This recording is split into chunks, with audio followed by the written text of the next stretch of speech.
don't know if this is a morphed concept or not, and I'd love to know what the Indian perspective is. It's called the twin flames concept. Like when two souls meet each other in one life, and you feel like very intense about it, and both those souls feel like you were meant to meet, and there's like fireworks, and it may or may not last. But you were very much meant to meet at that point in the timeline. Yeah. Is that the purpose of romance? Like you're meant to meet certain friends who will have a certain impact on you. Everyone you meet in a close energy circle, which means not just friends, parents, siblings, anybody who's in your close karmic account in this costume, you've met them before. You've met them before. You're not meeting them first time. So we are souls on the journey, changing our costumes. They are also souls on the journey, changing their costume. Our present relationship with them is a carry forward of how the past relationship was. Not necessarily in the past relationship, I was a parent and child or a husband and wife. No, but I, the soul, and you, the soul, knew each other in any kind of an interaction.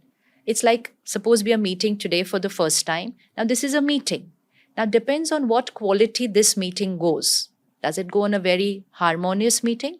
Or does it get bitter? If there's an argument and it gets bitter, and then we go our way, and next month we happen to meet again somewhere, the second meeting will definitely get influenced by how the first meeting went. So if the first meeting was a little bitter, the next meeting will be a little uncomfortable.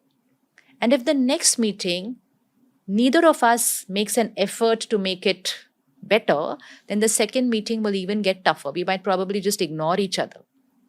We might just look away. So it started because of the effect of the first meeting. But in the second meeting also, neither of us did a good karma to resolve that bitterness and to heal the energy. We did. 6 months later, we meet again at a friend's place. Now it's the third meeting.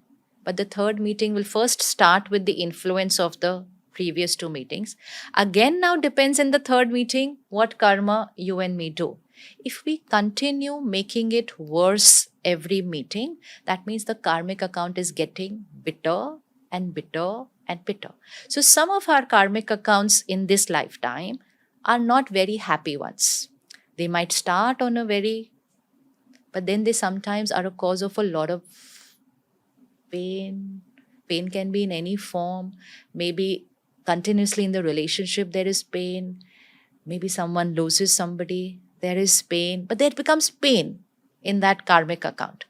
So even if some relationship is not in a very good energy in this lifetime, it's like my third or fourth meeting, one of the two has to change the karma. Don't let it carry forward like this, because it's only going to get...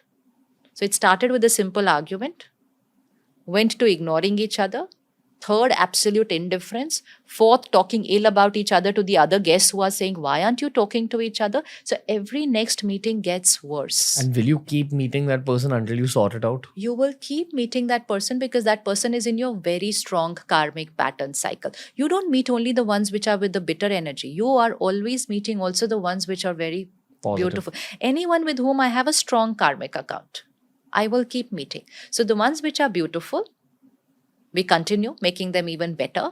But the ones which are a little uncomfortable, we should sort them out. Do you think we have met before? Of course, we can't meet like this again otherwise. And have this kind of a conversation? Yes. It just happened. So there was no struggle. It just happened. So everything is very, once you understand the karma and karmic connections, how it works, life becomes so simple. We don't live a life of blame saying, why are they doing this to me? Why did this happen to me? How could they do this to me? It's like, what karma do I have to do now with this person? So put aside the ego. This is again where meditation will help, to put aside the ego and be the first one to do the right karma now in that relationship. You might not get right energy from there because they are still in the pain of what I have done last time with them. Continue. But because now you are energizing yourself, you have the ability to radiate good energy. Even if you're not getting good energy from the other side, you're able to do that. This is your spiritual stamina which is building up. So this is what I have to check. If I have been meditating, am I being able to genuinely being nice, not just being nice here? Am I be able to genuinely being nice even to those who are not right to me. Then my spiritual stamina is building up. So then I'm creating good karma in this meeting, and then my past karmic account is settling. So that's what you said. Will the consequence still come if we are meditating? Yes, it will. But when that consequence comes, my present karma quality is now changed. So I'm not going to suffer. I'm going to settle that past karmic account. So everyone we are meeting, not just the twin flame is not just for that relationship. Parent and a child, sibling, twins there, friends, anybody you meet and you suddenly feel, oh, I connect very well with this person. Somebody you meet and you say, I just can't stand this person. It could be at work. We have met before. So we are all continuing with our karmic accounts. Spirituality helps us to create good karmic accounts and to clean any uncomfortable karmic account that we have created before. Is there a purpose of marriage in modern human society? Yeah, it's their choice. It's a choice. It's an absolute choice. Why should you make that choice? It's up to the individual, depending on their sanskar and karma. They've already carried that karmic pattern. It would be written in their destiny chart. If they have to get married or not. Because they've already created that karmic account as to who is going to be the one. That's pre-decided. That's pre-decided. What about couples that end up getting divorced? That is also pre-decided. If they change their present karma, then that divorce will not happen. So if you have that written in your, because some people can see it in their destiny chart, oh, this marriage will happen, but it will not last for very long. Take it up. Take it up that this marriage will last because I'm going to change my present karma. That is what it means. Don't live like a, victim of only that balance sheet. Create new karma. Change the way you're doing business now. And you're not going to live just based on what you started the financial year with. So don't hold that destiny chart like a reality manual. It's a probability manual, not a reality manual.